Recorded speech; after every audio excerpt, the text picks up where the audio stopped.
22 अप्रैल 2025 को जम्मू और कश्मीर के पहलगाम का शांत माहौल एक भयानक आतंकी हमले से दहल गया। हथियारों से लैस आतंकवादियों के एक समूह ने इस हमले में 26 निर्दोष नागरिक मारे गए और कई अन्य घायल हो गए। इस नरसंहार की खबर फैलते ही पूरी दुनिया दहशत में आ गई। इस हमले की जिम्मेदारी पाकिस्तान स्थित आतंकवादी संगठन लश्कर-ए-तैयबा ने तुरंत ले ली। इस समूह का भारतीय नागरिकों और सुरक्षा बलों को निशाना बनाने का एक लंबा और खूनी इतिहास रहा है। पहलगाम हमले ने पूरे भारत को झकझोर कर रख दिया, जिससे लोगों में आक्रोश फैल गया और कड़ी प्रतिक्रिया की मांग उठने लगी। भारत सरकार ने अपराधियों को सजा दिलाने और अपने नागरिकों की सुरक्षा के लिए सभी आवश्यक कदम उठाने का संकल्प लिया। 7 मई 2025 की सुबह भारत ने ऑपरेशन सिंदूर शुरू किया, जो नियंत्रण रेखा के पार और पाकिस्तान के अंदर आतंकी ठिकानों पर सटीक हवाई हमलों की एक श्रृंखला थी।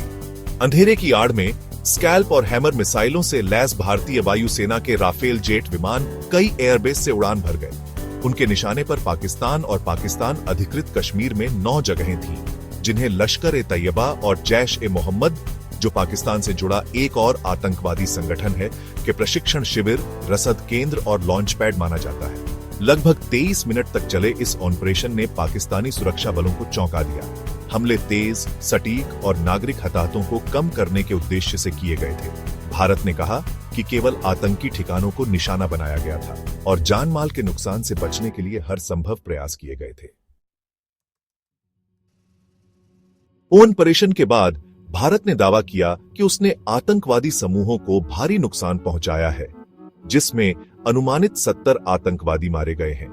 पाकिस्तान ने हमलों की निंदा युद्ध के कृत्य के रूप में करते हुए कुछ हताहतों को स्वीकार किया, लेकिन दावा किया कि वे ज्यादातर नागरिक थे। पाकिस्तान ने 8 से 26 नागरिकों के मारे जाने और दर्जनों के घायल होने की सूचना दी और एक मस्जिद और एक शिक्षा केंद्र को नुकसान होने का आरोप लगाया। ऑपरेशन सिंदूर पर अंतरराष्ट्रीय प्रतिक्रियाएं मिलीजुली थी, जबकि कुछ देशों, जिनमें संयुक्त राज्य अमेरिका भी शामिल है, ने भारत के आत्मरक्षा के अधिकार के लिए समझ व्यक्त की। वहीं अन्य ने संयम बरतने और तनाव कम करने का आह्वान किया। संयुक्त राष्ट्र ने दोनों पक्षों से संयम बरतने और बातचीत करने का आह्वान किया। इस ऑपरेशन के कारण नियंत्रण रेखा पर तनाव बढ़ गया और दोनों ओर से भारी गोलाबारी और युद्ध विराम उल्लंघन की खबरें आईं। भारत के जवाबी हमलों के लिए ऑपरेशन सिंदूर नाम का चुनाव गहरा प्रतीकात्मक महत्व रखता है।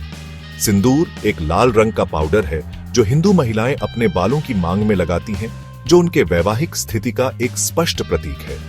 यह एक महिला की ताकत, उसकी प्रतिबद्धता और उसके परिवार और घर के रक्षक के रूप में उसकी भूमिका का प्रतीक है।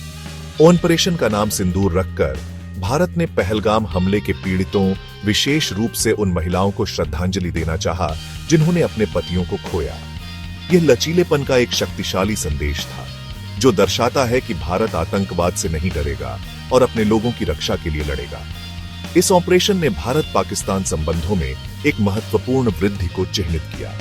इसने पाकिस्तानी धरती से उत्पन्न आतंकवाद के खिलाफ निर्णायक कार्रवाई करने के भारत के संकल्प को प्रदर्शित किया और एक स्पष्ट संदेश दिया कि इस तरह के हमलों के परिणाम होंगे। क्षेत्रीय स्थिरता और भारत-पाकिस्तान संबंधों के भविष्य पर ऑपरेशन सिंदूर के दीर्घकालिक प्रभाव अभी देखे जाने बाकी हैं, लेकिन इस ऑपरेशन ने निस्संदेह दक्षिण एशिया के सुरक्षा परिदृश्य पर एक अमिट छाप छोड़ी है।